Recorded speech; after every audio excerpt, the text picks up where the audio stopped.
So the first step to managing the database availability group is to deploy the Exchange Database Agent software on the member nodes in the DAG, the mailbox role servers specifically. We've already done that here. You can see CB Exchange 01, CB Exchange 02, both have our Exchange Database Agent deployed on them, but we're not going to configure any policies here. Instead, we're going to go ahead and create the DAG client object and then start managing the databases in the DAG from there. And to create the DAG, we simply right-click on Client Computers, choose New Client, Application, Exchange, DAG. From here, we go ahead and select the domain we want to discover the database availability group in. Click Discover. And you can see it detected the two nodes in my database availability group that have the mailbox role server and have the Exchange Database Agent software deployed. I'll go ahead and select these here. And before I click OK, just go over a couple other options here. You can see we can use a proxy server for DAG discovery. If you have a need to identify a specific server for all your DAG queries, you can do that here. You also see we have a client name. Now CBDAG01 is the default client name because that's the actual name of the DAG. However, this is logical, so we can call this anything we want. But we'll leave it the default and click OK. Once the screen refreshes, you'll see we'll have our CBDAG01 client object, and we'll be able to manage all the databases in the DAG from this particular client object. But before we get into policies, let's take a look at some of the options here. I'm going to right-click, select Properties, and more pertinent options are down here under the Advanced tab. And the first thing to note here is Enable IntelliSnap. If you want to be able to perform hardware-based snapshots for backup, you've got to click this box. Let's take a look at member servers. If you had new database servers coming into the database availability group, you can click Update, discover the new servers, and go ahead and add them to the group here. Now let's go ahead and click OK.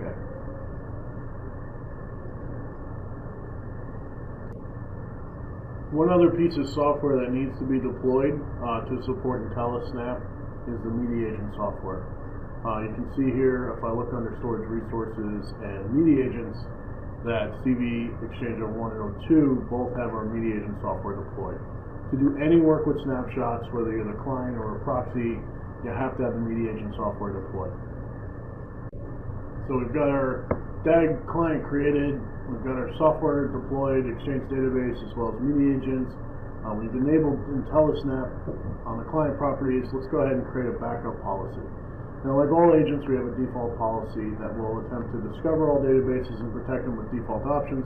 However, as a best practice, let's go ahead and create a user-defined subclient. I'm going to right-click, All Tasks, and say New Subclient. Now, first thing we want to do is give this subclient a descriptive name, and I'm going to call it the database I'm going to target, which is MDB1. And then let's move over to our content screen. Here's where I can discover the databases that I want to add into this policy. Click Discover. It's going to run out and discover all the databases in the database availability group and return them here. And there they are. I'm just going to target MDB1 for now. Let's go ahead and select the subclient. It shows my subclient name, MDB1, and click OK. It's letting me know that there's some other databases that aren't yet configured. I'm just going to say yes to continue here. That's fine. The next tab we want to look at here is Server Selection. Server Selection tab is going to define how we do the backup. You can see the default options here are automatic selection and backup from passive copy. So when this backup runs, it's going to query the DAG, find which node has the passive copy for this database, the database listed here in the contents, and then run the backup on that passive copy. You can see there's some other options here, as well as, such as backup from the active copy if no passive copy is available, sort of a failover for the backup. And also use the last activation preference to select the passive copy. Go to the furthest activation preference copy to do the backup. If you deselect backup from passive, obviously we will go to the active copy to run the backup. And if none of these options really work for you, you can always use manual server selection. Go ahead and choose Discover and pick the server you want this database backup to always run on. So regardless of whether it's active or passive, we're just going to say this database always runs on this particular node. So here I'm just going to go ahead and leave the defaults and say auto selection, backup from passive copy. And now let's take a look at the IntelliSnap Operations tab. So the first thing to do here is to enable IntelliSnap. And if you had done any prior backups before changing this option, letting you know the next backup will be converted to full, click OK to that warning, and select the array type that you're working with. And in this case, I will be working with a NetApp array, and I've already gone ahead and registered that array with the console. And you can click this Manage Array button. You can see I've got the array added in here, so we can go ahead and work with it. And that's this array management button up top here. So when the snapshot occurs, we're going to talk to the host server, the Exchange server, talk to the Exchange VSS writers, quiesce the database, and then perform the snapshot, and any consistency checking if you've got that enabled. And all of this will happen on the source or production Exchange host. A really nice option for offloading that work from your production server onto a non-Exchange server would be to use these proxy options. So when you select Use Proxy, you'll be able to see any system that has the mediating software deployed on it, and you can select a system to perform any post-backup type operations such as consistency checking or backing up the snapshots off the SAN to disk or tape or what have you. This proxy server does have to have Exchange System Management tools and obviously access to mount the volumes from the array to do the work.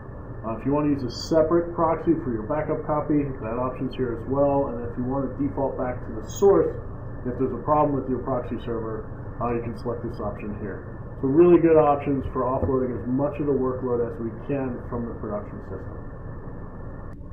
So I'm not going to be using a proxy in this case, so I'll disable these and move on to the storage device tab. Here's where we're going to define which storage policy we're going to use. I've already got a storage policy created called Storage Policy 1, and that storage policy has a snapshot copy created, which would be required for performing snapshot type backups. And I've got some other data transfer options here, such as deduplication and so on, which will really only apply not to the snapshot, of course, but to any backup copy of the snapshot. And we're ready to go here. I'm going to go ahead and click OK. And we're ready to create a schedule, either automatically associated with a scheduled policy, or I'm going to say do not schedule. And here's our subclient here, MDB1. We can double click, take a look at any of the options if we want to review or make any changes. I'm going to just go ahead and click OK here. And since we haven't created a backup schedule, I'm going to run one manually. Right click and choose backup. We'll take a look at some of these options. First, backup type, full, or pre-selected backup type. And we all know what full is, but pre-selected backup type actually refers to the options selected here at the agent level property screen. Backup type, incremental or differential. Incremental's default will almost always be used. While we're here, we can take a look at this option here, copy backup. A copy-only backup essentially allows you to create a full application-consistent backup of the database and log files without doing any log truncation. In most cases, you're going to want log truncation, and this is off by default. That's what that feature does. We go ahead and click Cancel, and run our backup again. But first, let's take a look at the Advanced tab. And most notably here, you'll see there is a Perform Consistency Check option. This is on by default, and this will perform a consistency check against the database and the logs. And if you've got a proxy selected, it'll use the proxy host for that work. And this is not a trivial task. It's very I/O, CPU and disk I/O intensive operation. You can see we've got some throttling options. If it's creating too much load on your server, you can deselect it if you choose. You can also see we've got an option here to create a backup copy immediately. So the snapshot itself obviously resides up on the array. And if you want to be able to back up the snapshots, you can do so as a secondary operation, and you can actually cause that to happen as soon as the backup's done here, if that's what you're after. So I'm going to go ahead and deselect both of these options, click OK, and then click OK to start the backup immediately. And with that running, we'll move over to our job controller, see our job started. We'll see how things move forward. So with our job running, of course, you can double click to get more information about the job details, any events that have occurred, and so on. But we'll let this job go ahead and finish out. Quick note about troubleshooting. Remember where you're running the backup from, if it's the active copy, passive copy. If you're having any issues, go to the node hosting that copy where the backup's running. Take a look at the Windows application log first. If there's any problems with the Exchange environment, you'll find it there right away. And then secondly, you can take a look at the Simpana log files directory, take a look at the latest logs being updated to find any errors there. So we'll let this job complete, and then we'll take a look at a few recovery options.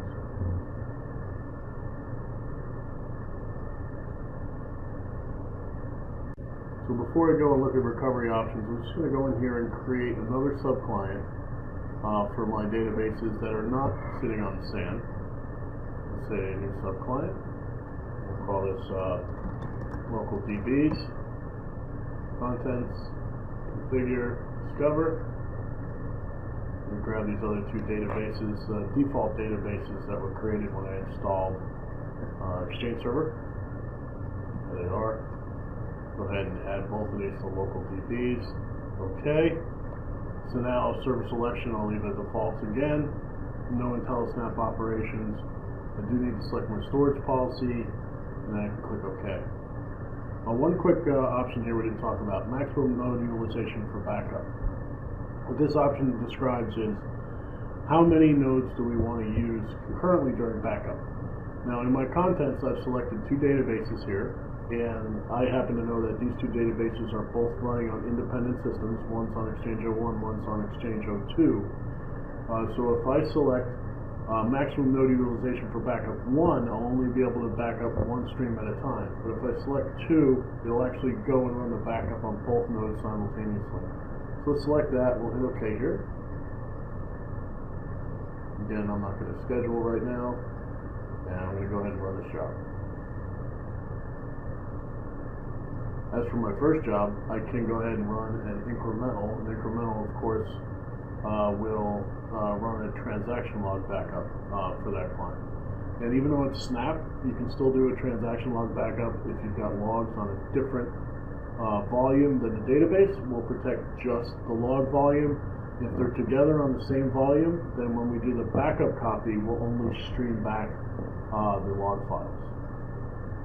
Alright, with those jobs completed, let's take a look at Browse and Restore. From the DAG client, we're going to right-click, All Tasks, Browse and Restore. And I can select my time range or view latest backup data and click View Content. And one thing I want to point out here is that you can see that regardless of whether it was a snapshot-enabled backup, a hardware-based snapshot backup, as was the case with MDB1, or a streaming type backup, as was the case with these two other databases that were sitting on the C drive, I'm browsing and restoring the data the same way. By default, if it's a snapshot backup, it's always going to do a streaming type restore. You will have an option to do a hardware-based revert for certain setups where that's available, not always available with all arrays and certain configurations, but hardware revert will be available for snapshot backup. Obviously, for a streaming type backup, it's always going to be a streaming type restore. So let me first take a look at just MDB1. We'll cover all selected. And I'll show you some of these options here. So step one, of course, is choose the server you want to restore to. Step two is what type of restore are we doing? Are we restoring over the same database, or are we going to a different database? If I choose restore to another database, you can see this option becomes available. I can click the ellipsis button, and it'll go out and query that database and show me, database server, show me the databases that exist there, and let me choose the one I want to overwrite. So for example, if I had a recovery database created on the system, I'd be able to select it here and restore to it. The other option I have, of course, is to recover out of place to a file system location. Now when I click the ellipsis button, it'll browse the file system.